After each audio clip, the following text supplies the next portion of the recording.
Hi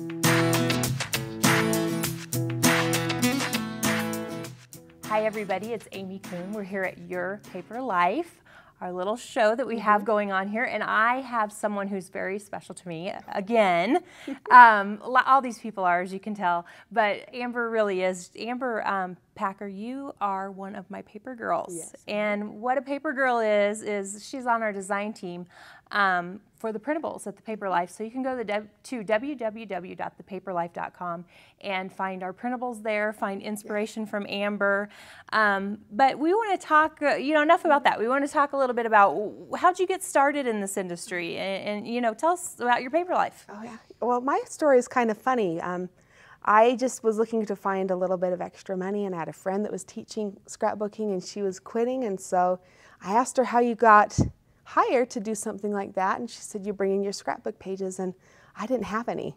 So I went to the store and I bought a bunch of stuff, and I put together 8 pages, and I went in, they hired me to teach. And so that's exciting. And I've been teaching and hanging out in the scrapbooking world ever since. So it was a fun start. Fun. So what are you doing right now? What's your paper life consist of? I know you're on TV pretty regularly for My Mind's Eye. We need to say My Mind's Eye. Yep, and I appear on Good Things Utah. Okay. Which is a local kind of regional show, which is a lot of fun. I go on about once a month. And then I'm on the My Mind's Eye design team. I actually am their design team lead, and I do their newsletter.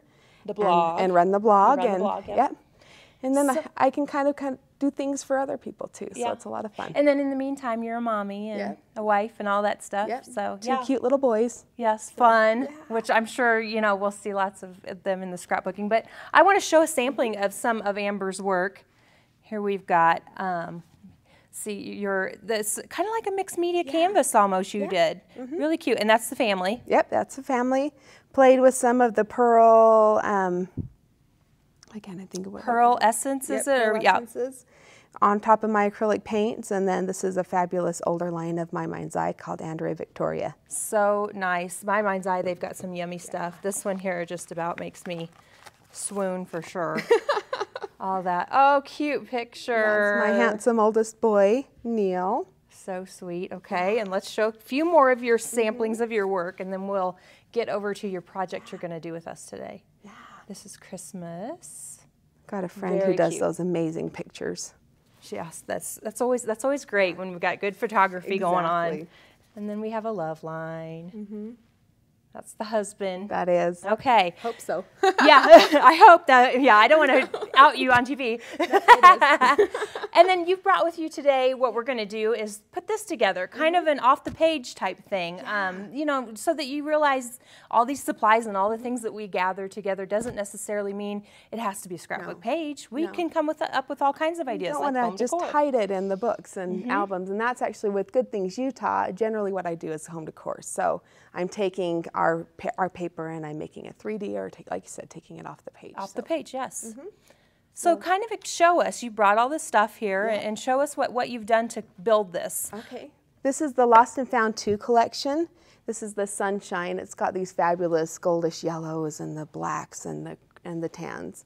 And you can tell I got this really cool frame from Hobby Lobby, which, your local craft store, if you don't have a Hobby Lobby, you'd be able to find something fun like this, or at an antique store, online. Exactly. This actually was a cork board, so if you could just cover it and do something else fun with it. But then with the Lost and Found 2 collection, they have this fabulous burlap trim, and I loved the contrast with the more upscale decor look of this frame. Juxtaposition. Exactly. Exactly. I like to be I like my linear lines, but I also like to have a little bit of splash in it. So you can just tell. It's just gorgeous. I love it. So talk about it, because some people might look at this and say, well, my paper's 12 by 12, it doesn't fit. Right. What'd you do to make it work? Well, luckily this width was 12 inches, so that made that easy, but you can tell what I have done is I've just taken a full 12 by 12 sheet for our background. Okay. And then this is a 4.5 by 12 inch piece. And I actually just lay them next to each other so that they are, And you tried to get them coordinated enough to where it wouldn't show. But even if there is a little bit of a seam, you've went over it with. You can tell that I've actually covered it up. Yes, you've strategically put things over that seam. Yep. That's really neat, because I think that would intimidate people to think, I can't buy that frame. It's not 12 by 12, doesn't fit my paper, but you can make it work. Well, a lot of patterns like your damasks and everything, you can just match them up and you can't even tell. Even yourself that did that and you know where the seam is, when you go back the next day, you can't tell where you did it. Exactly. So, yeah. Okay, well, show us some more of what you did here. So I just took, a lot of people really enjoy 4 by 6 pictures. That's a great size. And so you can just tell what I've done is just printed 4 by 6 pictures. And then again, the height on this is the 12 inches and then again the 4.5. Bit of a photo overlap to cover that. And so that covers that up really easily. Just, like I said, just make sure when you're gluing these together that they're just lined up and then you won't have any issues. I'm going to put a little more adhesive right under here just to make sure that that seam is covered and good. Now you can take these pictures and you can ink the edges to add a little bit more rustic look. That's what I've done on our sample. And then I love double stick tape, but there's all those fabulous tape runners, and so whatever type of adhesive you like using. Yeah, and everybody has their own favorite. There's not one standard. No. Everybody has their own, their go-to adhesive. So this is just whatever you want, whichever type you really like. Now this, you can tell I'm just butting those up again, and I put the photos just a little bit to the left. So they're not going to be right down the center.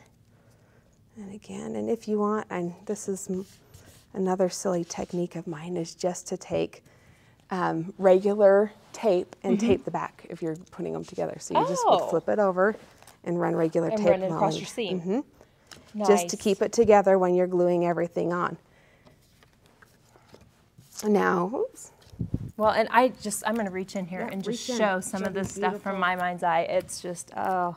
And I haven't used a lot of the glittery fun things, but you can tell on the titles and everything. Yeah.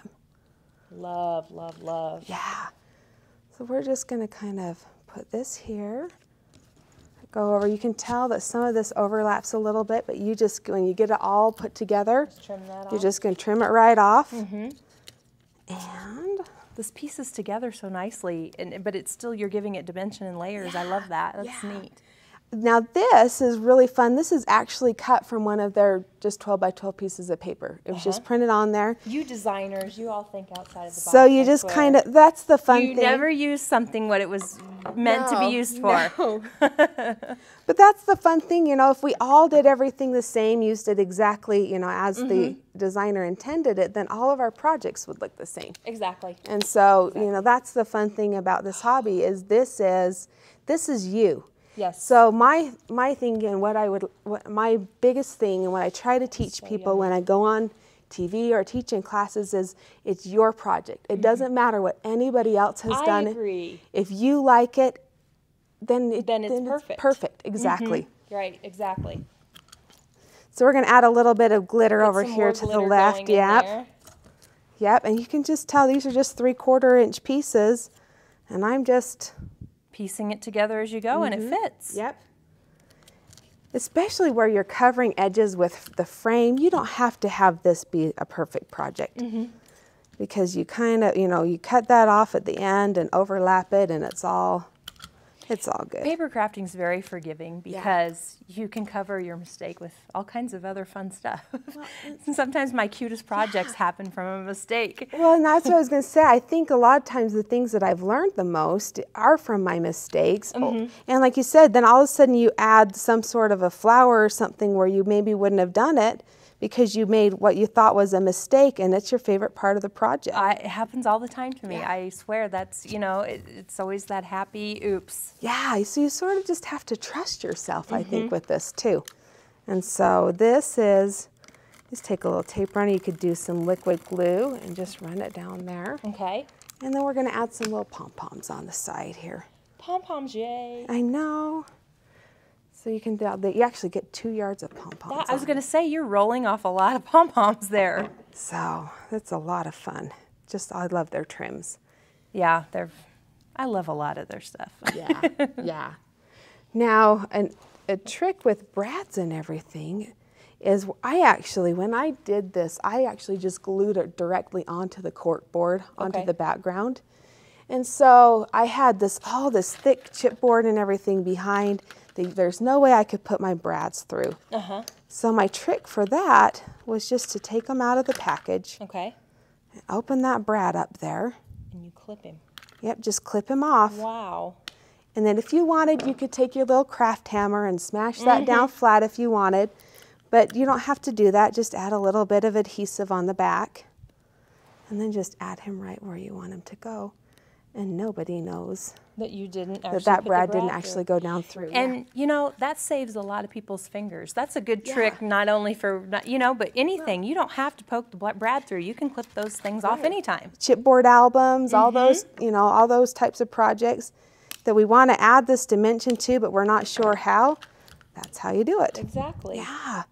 Then another fun thing, another element, I won't add the other brad down here. We can finish that off.